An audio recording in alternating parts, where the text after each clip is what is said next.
Victoria strums the strings on her guitar, showing how to play a chord to her small audience. "That's amazing," says a young voice. Vic looks up. In front of her are two children, twins, Jim and Bob. Unusual names for small children. They're both about 8 years old. When they are together, people call the two of them Jim Bob.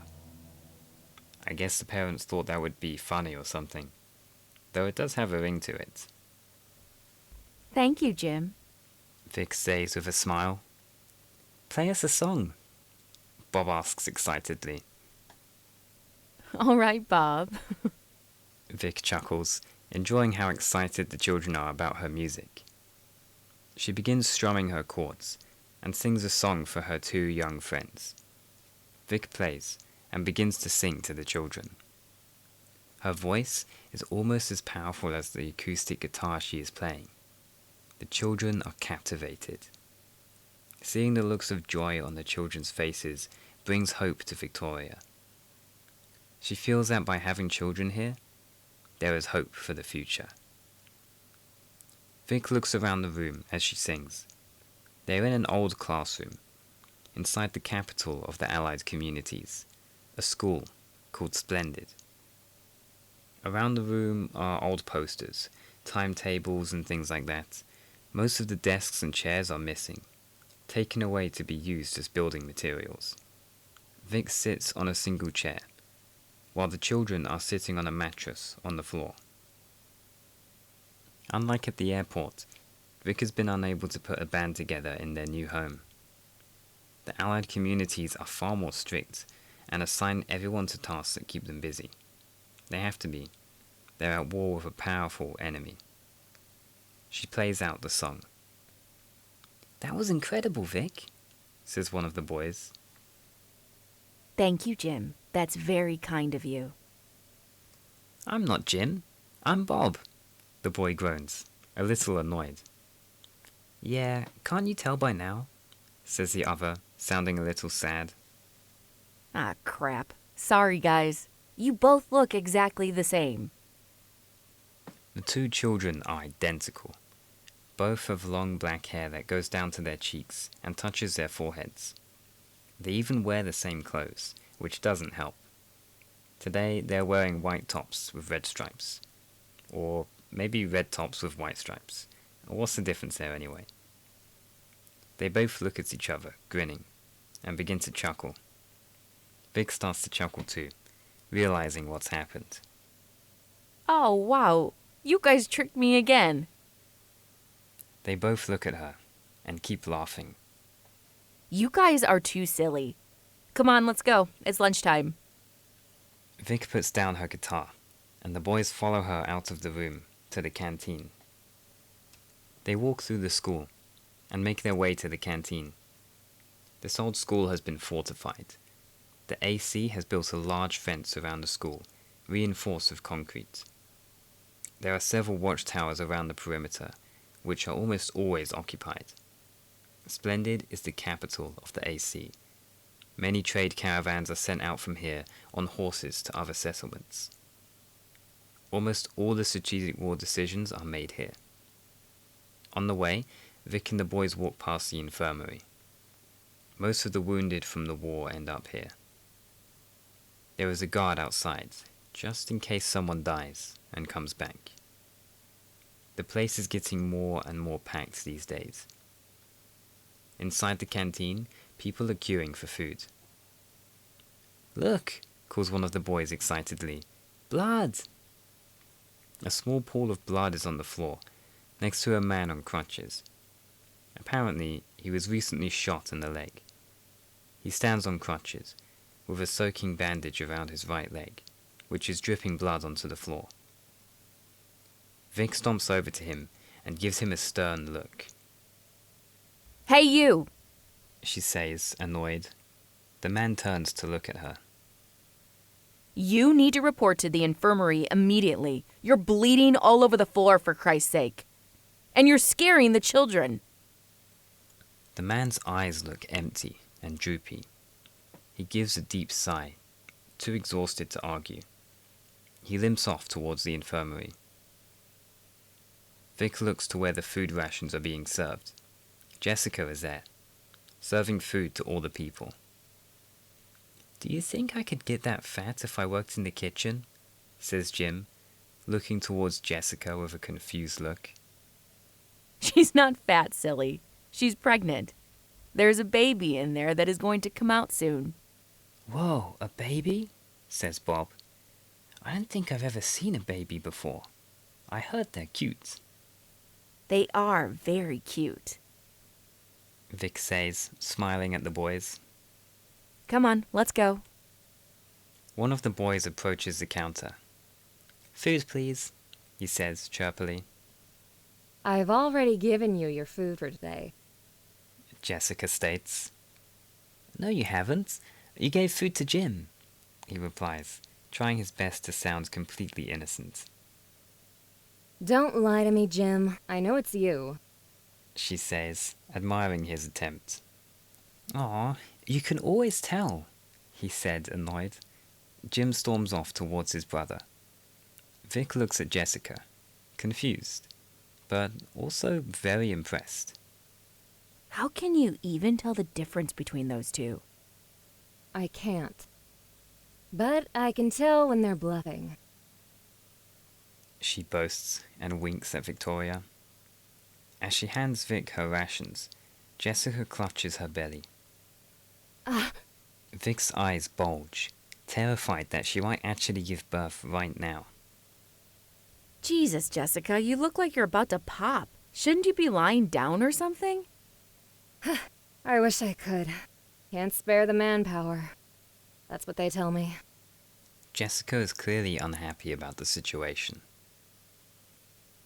Their conversation is rudely interrupted as Corporal Rhodes slams his tray down on the counter. "Food," he says plainly. What's the magic word, mister? Jessica says, trying to remain civil. "Now," the man says impatiently. What got up your ass, Corporal? Vic says, trying to look out for her friend. "I'm hungry," he snaps. Rhodes stands up straight and looks intensely at Vic. "The captain wants to see you," he says with a smirk. I told the captain already. I won't go to the front line. If we don't stop killing each other, the zombies will end up killing everyone.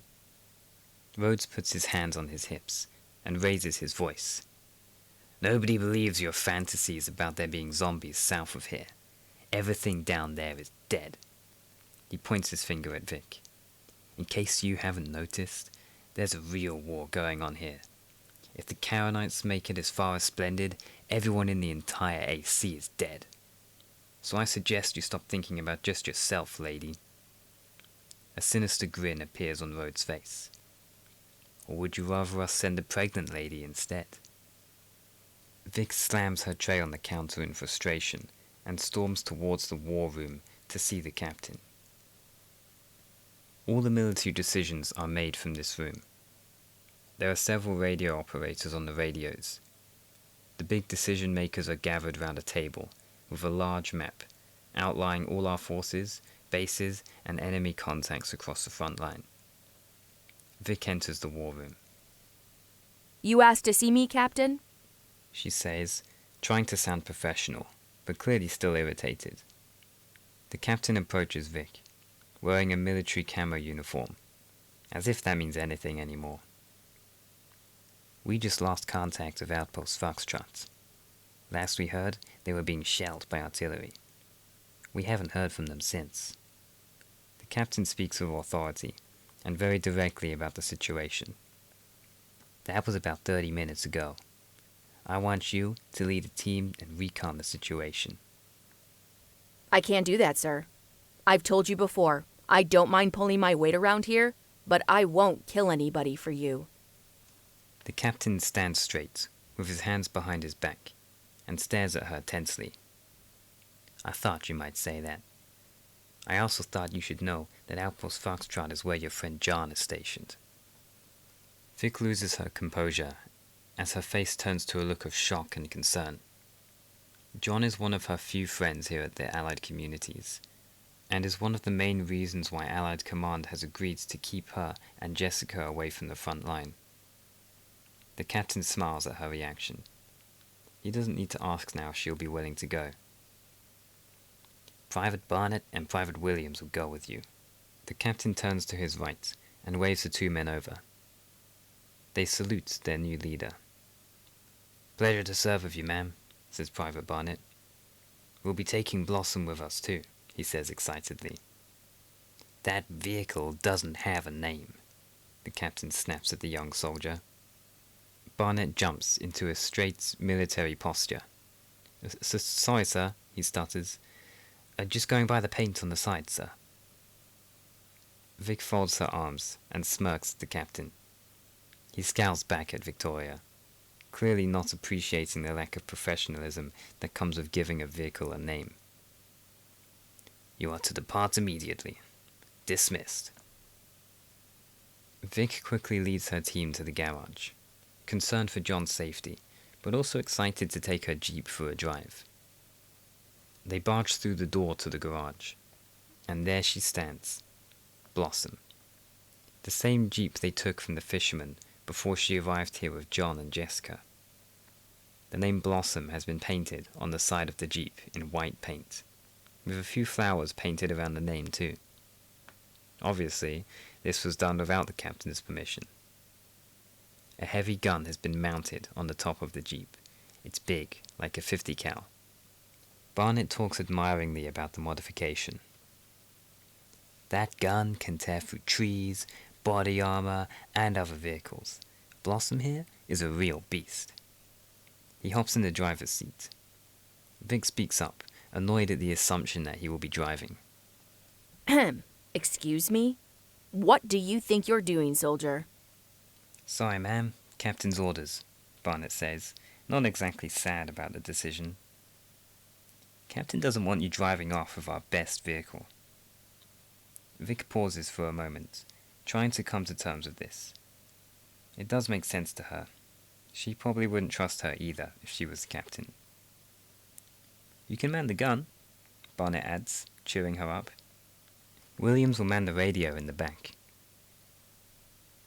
Williams hops on to the back of the Jeep, and Vic reluctantly takes her position on the large gun. She cocks it, and it makes a satisfying sound. As reluctant as Vic is to shoot someone, she's clearly excited about using this gun. A pair of young voices enter the room. Are you going to the front? At the garage entrance, Jim Bob are standing there, looking concerned. Just recon, boys. Stay inside the base. That's an order. Vic says firmly. Our dad is at Outpost Foxtrot. Can you bring him home for us? They glare at Vic with sad eyes. Vic's heart goes out to these poor children. Their dad is probably dead right now for all she knows. We'll look out for him, Jim Bob. Don't worry. There is a tense silence. The boys look like they might cry. As young as they are, they understand that their father could be dead. They have seen lots of death in their short lives. Vic breaks the silence. Let's roll out, boys. The Jeep vibrates as the engine powers on, and the team rolls out towards Outpost Foxtrot, towards the front lines.